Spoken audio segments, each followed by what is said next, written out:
Vamos dar mais um passo, então. Ontem eu falei do Caramuru, o Diogo Álvares Correia, aquele náufrago português que se envolveu, né? Se tornou parte do grupo dos Tupinambás. Enfim, contei a história dele ontem. E ele se casou com a filha de um Morubixaba, um cacique dos Tupinambás, chamado Taparica. E essa filha do Taparica, ela é conhecida como Paraguaçu, mas em algumas fontes a gente encontra a informação de que esse nome ela assumiu posteriormente, depois que ela foi para a França, se casou com ele, com o Caramuru, e foi batizada com o nome de Catarina. Aí ela voltou para o Brasil e assumiu o nome de Catarina Paraguaçu. Mas em outras fontes ela já aparece desde o início como Paraguaçu. E nessas fontes que dizem que ela adotou esse nome depois do casamento, ali se diz que o nome dela anterior ao casamento era Guaibimpará. Mas enfim, isso é a questão da nomenclatura, não é tão importante. Mas vamos ver um pouco sobre a vida dela, que ela, sim, teve uma passagem marcante, significativa para a história do Brasil, principalmente da Bahia. Bem, então a filha de um Morubixaba tem algumas obrigações. Toda Índia, toda filha de um índio, toda mulher índia nova tem uma série de obrigações. Não vamos falar de todas, vamos falar apenas de uma.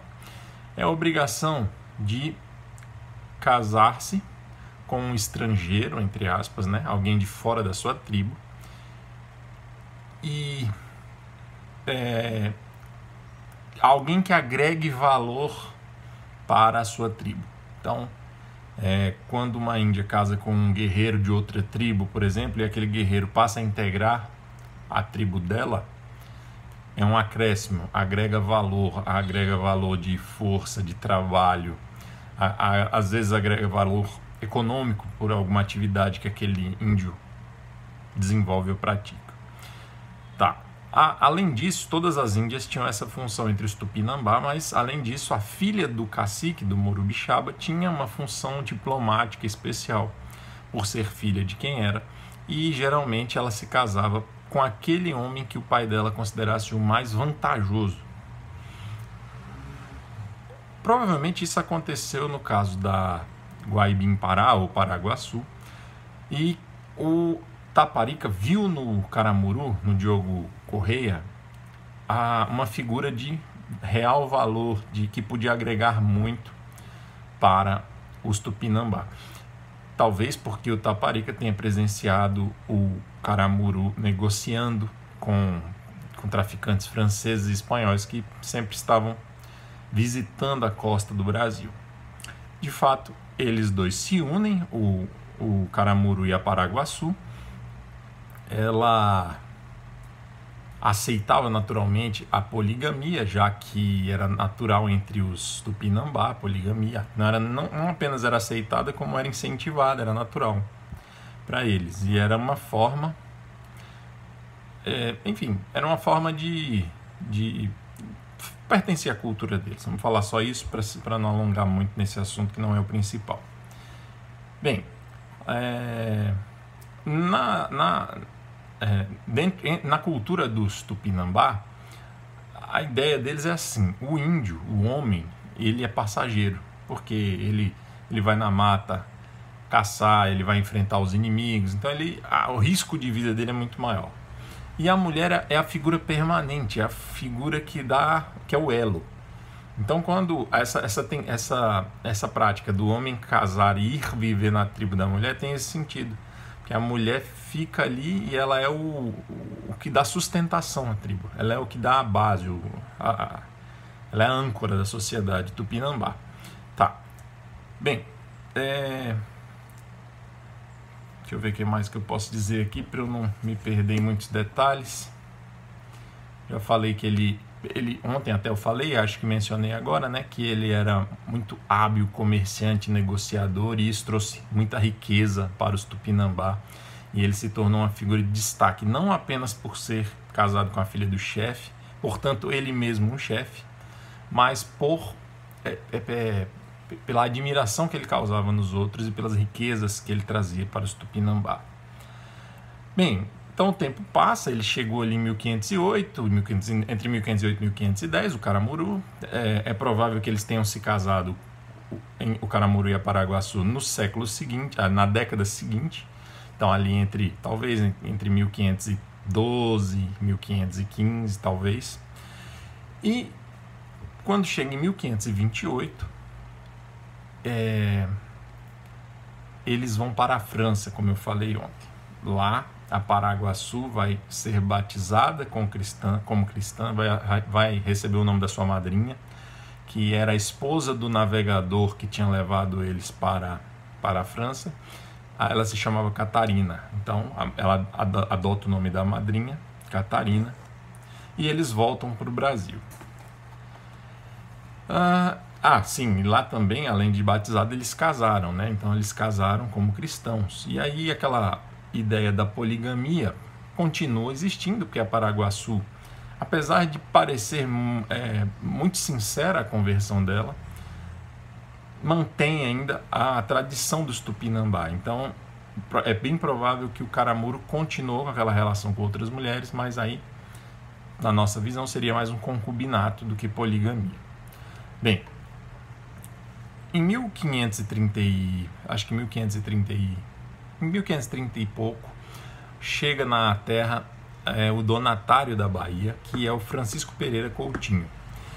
Esse Francisco Pereira Coutinho vai ter um conflito com o Caramuru, um desentendimento, vai prendê-lo, e essa parte é bastante lendária, vamos dizer assim. A Paraguaçu, junto com o pai dela, vão levantar os índios contra o Francisco Pereira Coutinho e vão expulsar o donatário, fazendo o rei e os portugueses perceberem que o Caramuru tinha muita força política e militar naquela região. Tanto é que quando em 1549 Dom João III cria o governo geral e vai estabelecer a capital na Bahia, em Salvador, Salvador se torna cidade e se torna capital, ele vai negociar com o Caramuru para que as coisas se assentassem bem, para não ter como antagonista o Caramuru. Que mais?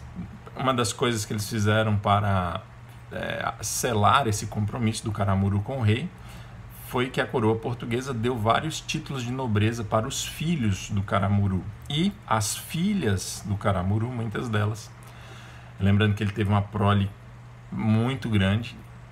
Algumas filhas dele, com a Paraguaçu e com outras mulheres, vão casar-se, né? Vão ser aquelas mulheres já miscigenadas, né? Aliás, aquelas filhas dele miscigenadas de índio com europeu, né?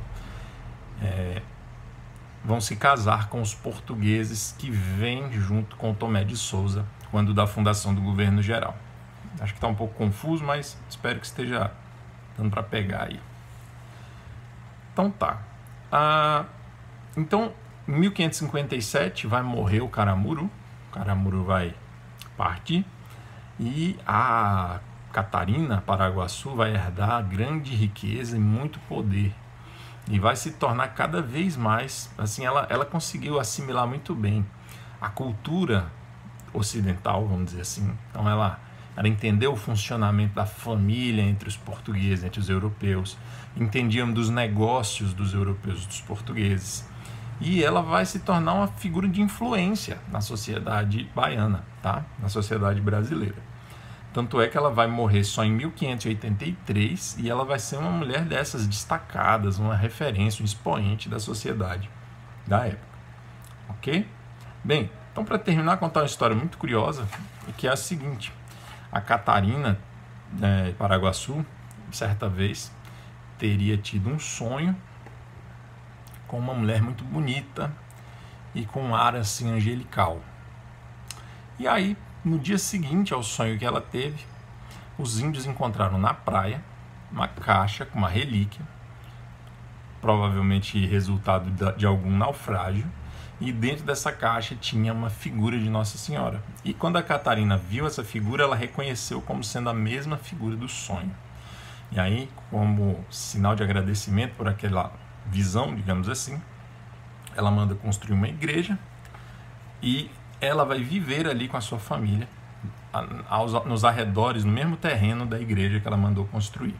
Essa igreja, inclusive, vai ser encontrada pelos religiosos quando eles vierem em 1549, pelos jesuítas, em 1549. Inclusive, quando ela morreu, em 1583, ela vai passar essa igreja, a propriedade dessa igreja, para os beneditinos. Tá, beleza? Então acho que é isso, pessoal. Um resuminho curto aí, né? Meio atrapalhado, mas deu para pegar aí uma visão geral da Paraguaçu. Essa aqui é uma mulher aí marcante dos primeiros tempos da história do Brasil. Tá bom? Um abraço.